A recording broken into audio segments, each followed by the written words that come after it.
U.S. Senator Elizabeth Warren has dedicated her life to championing many of the core components of LULAC's mission.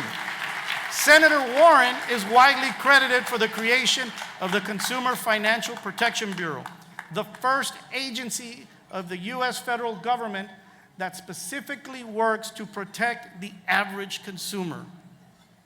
In addition, Senator Warren has been an advocate for the middle class, protecting individuals from predatory lending, debt traps, and predatory for-profit college student loan debt. Senator Warren is also a strong advocate for worker protection standards. You ready for this one? Comprehensive immigration reform, and is an adamant supporter of the DREAM Act. It is my pleasure to present LULAC's Legislative Award to the senior senator from Massachusetts, the Honorable Elizabeth Warren.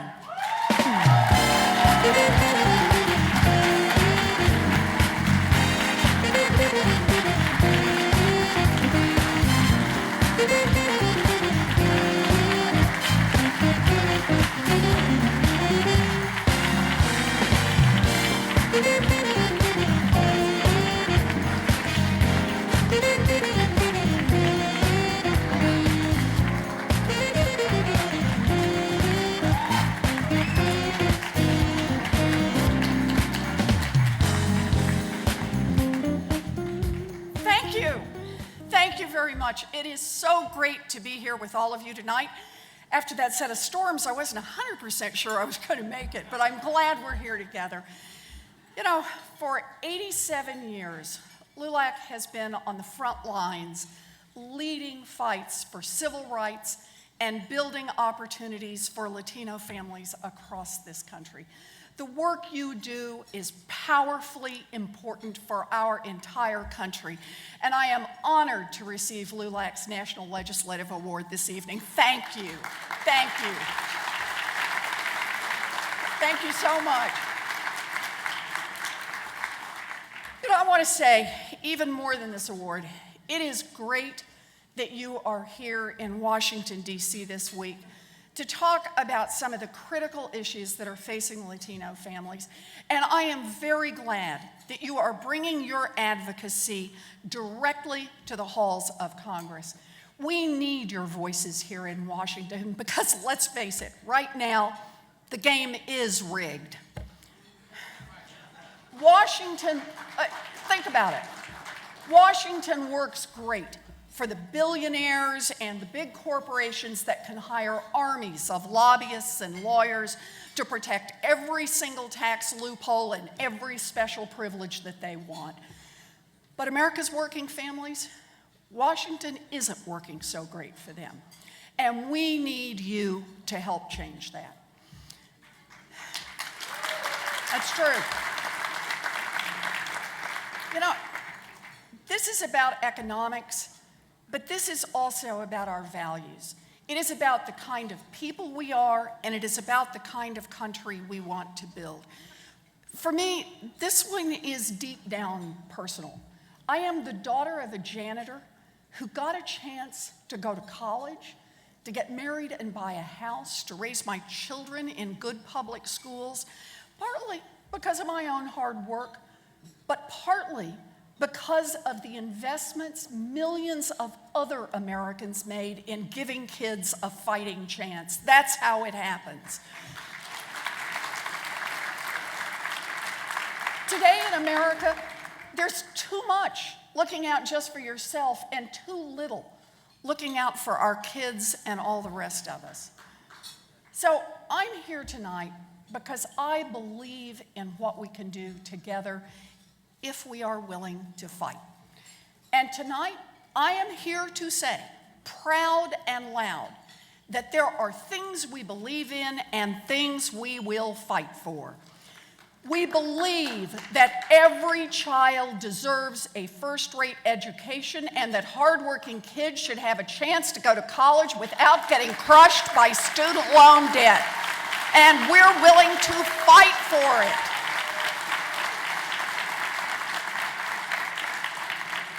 We believe that no one who works full-time should live in poverty, and that means raising the minimum wage, and we are willing to fight for it.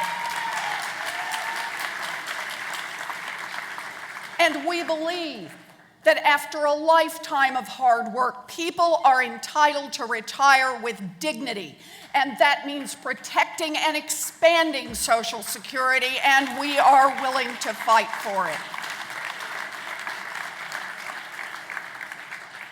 And we believe that immigration has made America strong and vibrant.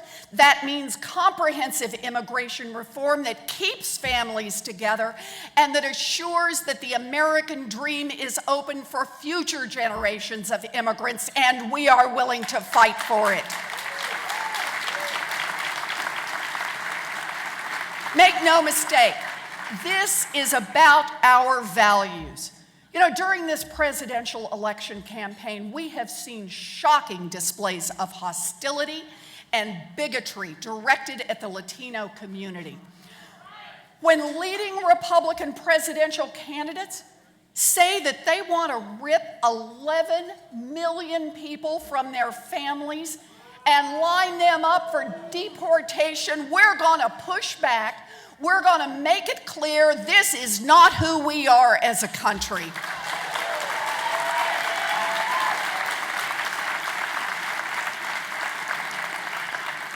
These are not our values, and we will fight back.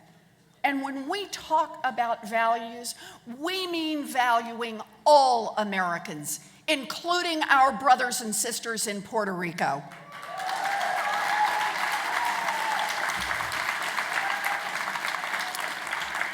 You know, we just have to pause here for a minute and talk about what's going on. After nearly 10 years of recession, Puerto Rico is in a terrible hole. And let's be clear, if an American city were in the same kind of financial trouble, it would declare bankruptcy. If a foreign country was in trouble, it would go to the IMF. In either case, they would work out a debt reduction and a repayment plan. But Puerto Rico, by law, cannot do either one. And that leaves the 3.5 million American citizens on the island at the mercy of the people who hold Puerto Rico's debt. So who holds Puerto Rico's debt? Wall Street hedge funds.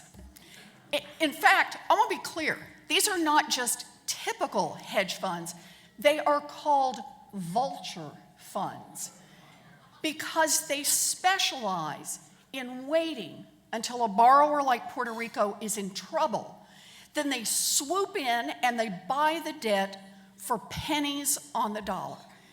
And now these vulture funds hold Puerto Rico's debt, and here's what they want from Puerto Rico.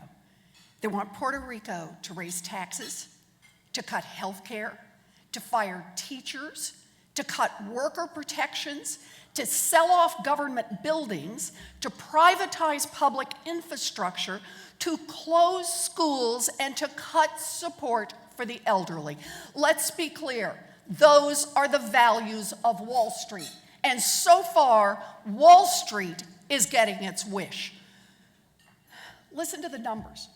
The government of Puerto Rico has now closed more than 150 schools in just the past 5 years. Special education programs are hanging by a thread. One municipality lost its water supply for days because contractors refused to repair a broken valve until they could be sure of payment. A gasoline supplier has threatened to cut off deliveries to ambulances and police stations on the island. With a population of 3.5 million people, Puerto Rico has only one children's hospital.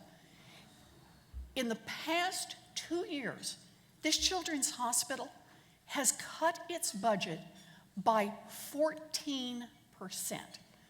It has 70, that's 70, unfilled nursing positions. The hospital doesn't even have an MRI machine. So how long can this go on? This is the United States of America, and Puerto Ricans are American citizens. have a moral obligation here.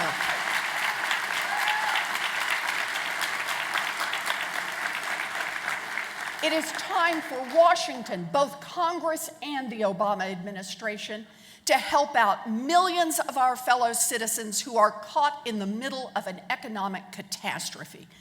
Now let's start with Congress. Congress should step up and pass the laws needed for Puerto Rico to reorganize its balance sheet, and we should do it right now. That's part one.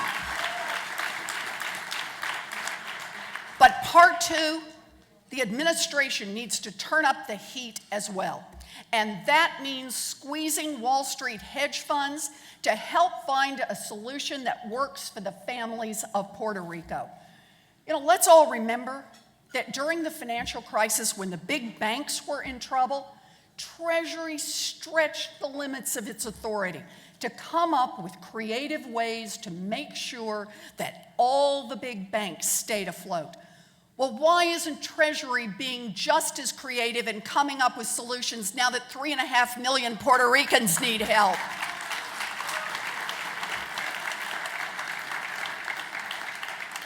You know, for me, this is just the example, once again, of the question about who Washington works for, whether it works for all Americans or whether it just works for those at the top.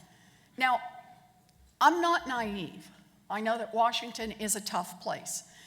And when you listen to the naysayers, you might believe that it is impossible to get anything done. But I gotta say, we have seen change happen before, and we've seen it because of the work done by grassroots organizations like LULAC speaking up on behalf of our families.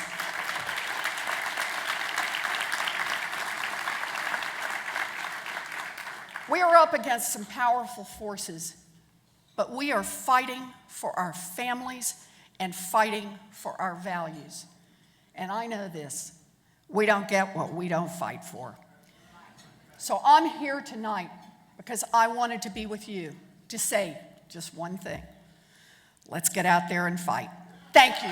Thank you.